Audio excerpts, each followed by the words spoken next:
Hello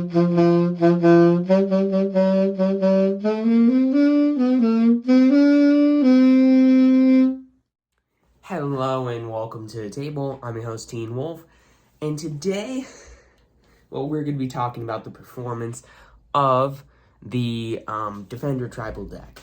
So, today, well, I should be saying last night, for me anyways, that deck was pretty broken, if I do say so myself. I mean, that deck popped off. It got to do tons of stuff, and best off, it made my dad mad, so that showcases that it's a good deck right there. And this deck, you may not think it, and I didn't think it, but I think, well, okay, first off, it has somewhat to do with my luck at drawing the cards I need in MTG, but second off, I need to tell you all a little story really quick. So, I'm not sure if you, most of you watching has probably suspected that we do this, but I'm just going to confirm it. So me and my dad have to, record multiple games of us actually playing against each other, so we can actually put out the most fun videos, in our opinions, that showcase each deck kind of doing its own thing and doing it well. And those 3 games last night, they did it pretty well, but, yeah, we had to record, 12 different games. So, that was fun.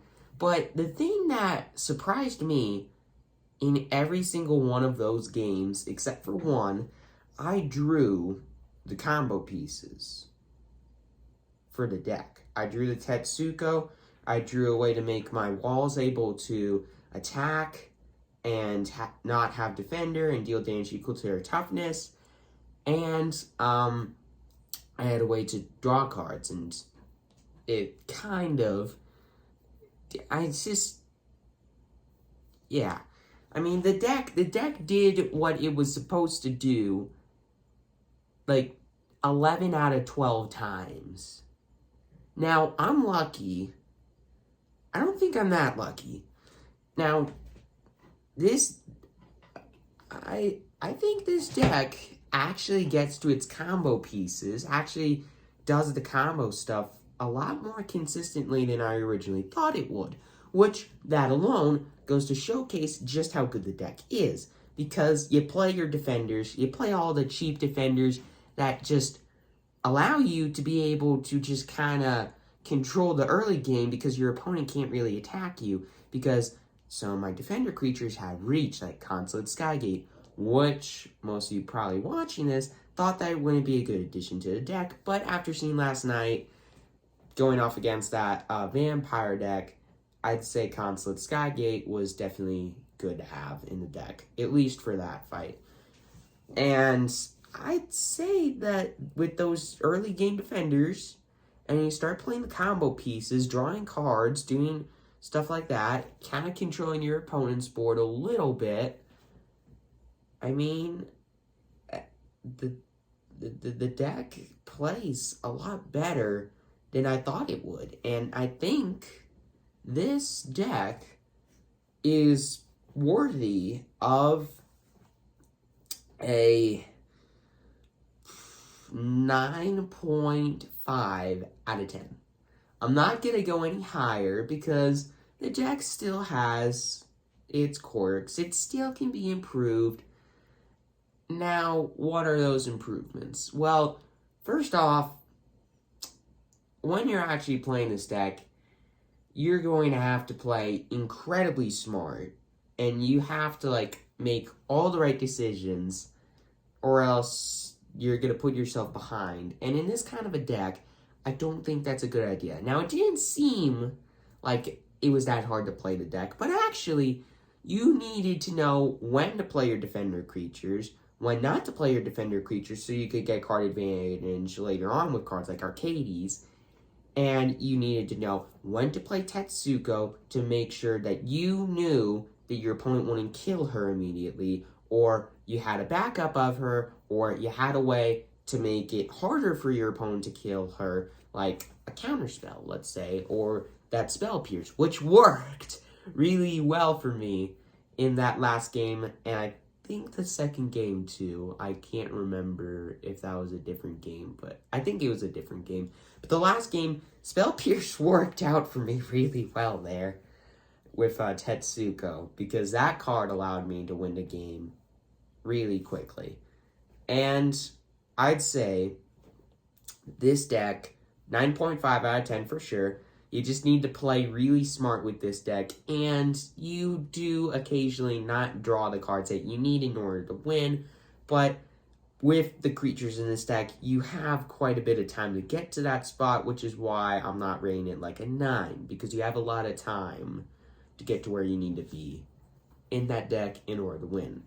And I'd say the best card in the deck is easily Arcades the Strategist. I mean, I built a deck around it. What did you expect? This card, I'd say, for 4 mana, it's harder to play because it's got all 3 colors, but it's pretty easy to play in this deck with all of the different ways to tap for different colors of mana. I'd say that card, because it gives you so much card advantage, it allows your defender creatures to turn on instantly. It's got flying and vigilance, so it can attack itself. It's got a lot of toughness, and it's still got a decent amount of power for a 4 mana creature. I mean, it's a 3/5 with flying and vigilance. That alone's pretty good. And then all the extra bonuses stuff, that's just stupid. So I'd say that card is easily the best card in the deck. I'd rate it because, I mean, it's harder to kill. And with this kind of a deck, you do have ways to protect it. And having 4 copies of it in the deck, if you don't have ways to protect it, more than likely you have a second copy of it in hand, or you're going to draw one soon. So I'd say the card is also a 9.5 out of 10, just because it doesn't protect itself, and you need to have 1 mana up to protect it like I needed with Spell Pierce in that last game. But anyways, that card is definitely the best card in the deck. Now, any modifications I can make to the deck, like just taking out cards and replacing them, I would say take out all of the Secluded Courtyards and replace it with, once they come out in Brothers War, I guarantee they're going to come out in Brothers War, Brushland, the green and white Painland. Definitely put that in the deck. And I'd say, I don't know what I was thinking when I put in Secluded Courtyard. For some reason, I thought it meant, choose ability on a creature or something. Secluded Courtyard, but for abilities. And I was like, I don't know. I was like, all my creatures with Defender, I now have a land that can tap for a mana of any color to play them. I don't know what I was thinking. I was kind of stupid, but yeah, I would take that card out of the deck. I wouldn't even worry about putting Cavern of Souls in the deck. Like with Secluded Courtyard, I made the same mistake. So, mana base, I'll put in the revised version of the deck tech in the link in the description below. And if you actually want to build the deck, once again, wait until Brothers War comes out to see if Brushland comes out, which I almost guarantee, I'm 100% sure it's going to come out in that set. But if I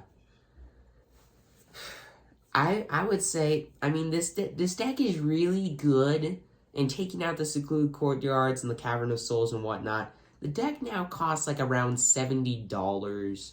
Well, okay, with the Brushlands going in the deck, it's probably going to cost more like $75. But still, this deck is really, really powerful, and I'd say if you have the money to do it, tweak it if you want to. If you know cards that could go in the deck that are better than cards currently in the deck, I would definitely put them in. And if you want to put in different walls, let's say, or different creatures with Defender in the deck to replace certain creatures in the deck with Defender, because, I mean, certain creatures in the deck definitely aren't the best, like Consulate Skygate. Yeah, there's definitely ways out there that you can take that out and put in something better. But if you want to build this deck, I would definitely recommend doing it. It's a really, really powerful deck, and it's a lot more fun than I thought it would be. And if you want to build it, go ahead and build it. If you don't want to build it, well, just enjoy that video of me playing it and just doing crazy combo-y stuff with it. And now, with all that aside, with the summary of this deck, the performance of this deck finally done, that is it for my 50 sub special. I hope you all enjoyed. Thank you all once again for the 50 subscribers. And I'm your host, Teen Wolf. Please consider subscribing. And I will see you next time.